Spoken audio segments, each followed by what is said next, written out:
A Tokai régió a boráról és a csodálatos várairól is nevezetes, ezeket fel lehet fűzni tematikus túrákra. El lehet látogatni borospincékbe, illetve meg lehet mászni szép várakat. Mi most Tolcsvárra fogunk menni, egy olyan kastélyba, ahol valami egész más lehet kipróbálni. Magyarországon több száz, sőt több ezer egykori főúri kastély van, melyeknek sajnos a nagyon nagy része kihasználatlanul, üresen, gazdátlanul áll. Szerencsére itt Tolcsván, ezen a kis Borsod-Abaúj-Zemplén megyei településen az összes egykori kastély gondos gazdára talált. Közülük az egyik, ahol most járunk, itt Somogyi Krisztina központvezetőt kértem meg, hogy mesélje el, hogy került ez a kastély kozmetikai cég tulajdonába, illetve milyen programokkal várják a látogatókat. Na, itt vagyunk Tolcsván, ahol úgy tudom több kastély is van, és az egyikbe ti székeltek, hogy úgy mondjam, hogy mit lehet tudni itt a kastélyokról, mennyi látogatható kastély van, mik a történetük. Igen, köszöntelek itt Tolcsván, a kastélyok falvában, vagy a kastélyok városában is, hogyha visszatekintünk az 1600-as évekre, amikor ez a település még egy virágzó mezőváros volt, és a mi kastélyunk is ebből az időszakból származik, az 1600-as évek közepén épült, de nem az egyetlen épület, ami egy kis kastély vagy kúria pompáját hordozza magában, hanem itt Tolcsván sétálva akár 4-5 kastélyt is láthatunk. Ezek közül több látogatható is, akár mint egy turisztikai attrakció, akár mint egy borászat vagy szálláshely. És a mi kastélyunkat a Hélia D kozmetikai márka vásárolta meg, akkoriban még omladozó, elhagyatott, elvadult, kerttel bíró, csipkerózsika álmát alvó épületként, és mint műemléki épületet természetesen szakértők által történő hosszas feltárás után tudtuk újra álmodni, így 2015-ben dolgoztak rajta a művészettörténészek, restaurátorok, építészek, kertépítészek, hogy 2016-ra megnyithassuk jelenlegi pompájában a Hélia D bemutatóhelyeként és mint térségi turisztikai attrakciót a Hélia D Herba kastélyt, melybe olyan vendégeket várunk, akik a borvidék szépségei, a kastélyok, a szépségápolás és a tokai asszú és eszencia szerelmesei. Ha ilyen valaki hozzátok a kastélyba, akkor milyen programokon tud részt venni, milyen lehetőségek vannak? Ebben a gyűrű kertben sétál egyet a vendégünk először.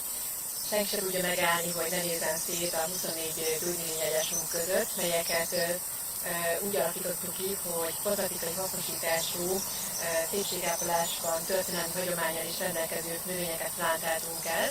Úgyhogy egy pihentető, frissítő sétát téve itt a szépségkertünkben belépnek a földszinten lévő kávézó és Hélia D boltunkba, ahol a Hélia D kozmetikumok széles választékával ismerkedhetnek meg, illetve egy jó helyi kávét, egy finom gyógynövényes szörpöt, netalántán egy zempléni mézzel készült mézes puszedét is elmajszolhatnak, és kipróbálhatják a kozmetikumokat, ami egy nagyon nagy erénye a helynek, hiszen azért a kozmetikumok többségével a különböző drogériák polcain találkozhatnak, és hát nem tudják, hogy milyen az illatuk, milyen az állaguk, és hát azért a csomagoláson és a ott megnevezett hatáson kívül egy ismeretlen terepre tévedhetnek, viszont itt nálunk kaphatnak egy kozmetikai tanácsadást, illetve kipróbálhatják a krémeket akár az arcukon, akár a kezükön, és így egy friss benyomást nyerve könnyebben eligazodhatnak a Hélia D kozmetikumok világában.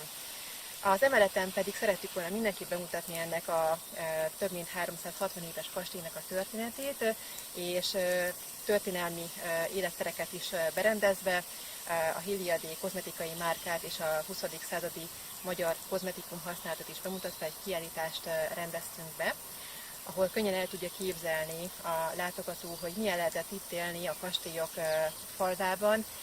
Több száz éven keresztül a nemesi családoknak itt töltötték a napjaikat, és ugyanakkor benyomást kaphatnak a település történetéről, és egy női millióben merülhetnek el, melyet azzal koronázhatnak meg, hogy a kiállítás látogatása után elkészítheti saját arc vagy kézkrémjüket, természetesen a mi tanácsadásunkkal, tokai asszú belecsepegtetve, különféle gyógynövényhatóanyagokat és finom illóolajokat elkeverve benne. Na, ez nagyon jól hangzik, úgyhogy szerintem ezt ki is fogjuk próbálni. Így van, várnak szeretettel egy ilyen felfedezésre, a Borisa bőrkalengyára. És ez a szép kis sárga milyen virág, és ebből mit készítetek? Ő a körömvirág, egyik kedvenc gyógynövényünk, több ezer éve használja az emberiség, és ahogy szoktam mondani, az ekcémától az aranyérig sok mindenre jó, még a rossz álmokat is elűzi. Azt mondják, aki az ágy alá tesz egy csokor körömvirágot, annak a rossz álmok elkerülik a hálószobáját, és mi pedig az urás körömvirágos kézkrémünktől kezdve az Elka körömvirágos szappanon keresztül nagyon sok arckrémünkben, testámpolónkban is használjuk, hiszen remek gyulladáscsökkentő, szövetregeneráló és bőrnyugtató hatással rendelkezik. Ha valakinek nem elég a tanácsadás, hogy kiválassza magának a krémet, akkor eljöhet akár kozmetikai kezelésre is, és akkor itt szakavatott kozmetikusok tudnak segíteni. Na itt vagyunk a szokványkonyhában. Megérkeztünk a nap fénypontjához. A veszprémi üzemünkből tudok kínálni neked háromféle krémalapot. Kettő arckrémalapunk van, és azok a gyerekekre vagy akár a férfiakra is gondoltunk, akik nem feltétlenül az arcukat szeretnék elsősorban kenni. Számukra egy kézkrém alapot tudunk kínálni, és a hölgyek pedig választhatnak egy egészen könnyű, szinte krémnél állagú hidratáló alapkrémből, vagy pedig egy tápláló, de mégis könnyen felszívódó krémalapból, amely már 7 féle növényi vajat és olajat tartalmaz, úgy mint a seavaj, vagy a ligetszétaolaj, a kukoricacsaj, és hát ugye a szőlőmagalaj, amiről már ugye Kína szőlőtőkéknél is beszéltünk. Én ezt a krémalapot javaslom neked, hiszen különböző napszakokban más-más állagú krémeket használunk.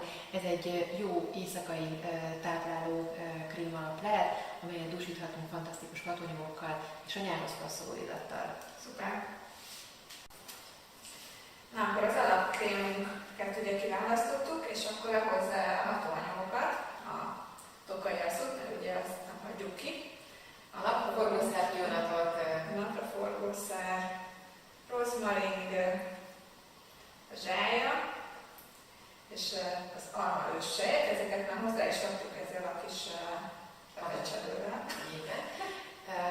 A Borisa bőrkalandja már elkezdődött, hiszen a hatóanyagos lasszúban már csepegtettél, és az 5, illetve 4 másik hatóanyagot is már szépen a krémbe cseppentetted.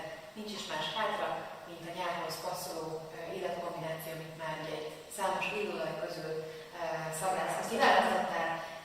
A záró lépésként hozzákerüljön, 2 cseppents hozzá, És a levendula a nyertes, mert most az ember ebben a hőségben ezeket a jó kis friss illatokat kívánni. El is készült a krémem, és kértem segítséget a keveréshez, mert még sosem csináltam ilyet, és szeretném, ha tökéletes lenne. Közben el is neveztük a krémemet Ravelinának, úgyhogy ez abszolút személyre szóló, és ez a jó, hogy mindenki, aki jön saját krémet keverni, kitalálhatja a saját krémének a saját nevét.